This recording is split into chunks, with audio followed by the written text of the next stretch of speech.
Well, good Saturday evening to you. Trust you've had a good day with your family, and thankful for a beautiful sunshiny day, and thankful we've been able to get much accomplished.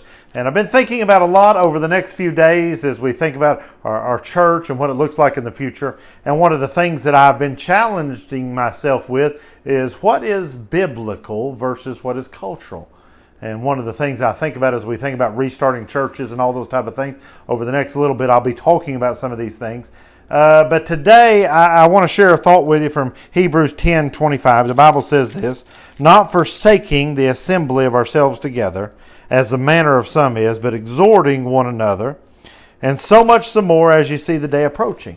And typically we use that verse to emphasize church membership, and I think that is church participation, church membership, and coming to church. And I think that's a wonderful application from that verse. But I want you to notice in the middle of that verse, the Bible says this: "But exhorting one another."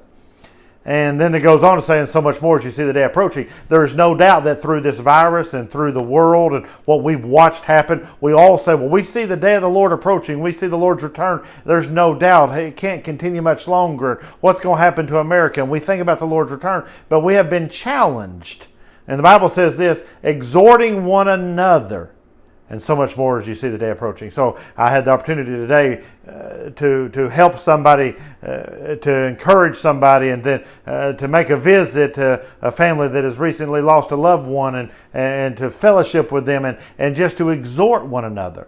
And so what I want to challenge you with is, I know things are different right now in America, but we should not let the difference of our circumstances keep us from doing the biblical commandment of exhorting one another. So I want to challenge you with something today. Today's not just a devotion for you to listen to, but today is a devotion that's going to come with a challenge. That is this: find somebody today, tomorrow, Monday, whenever, that you can exhort, that you can encourage, that you can be a blessing to.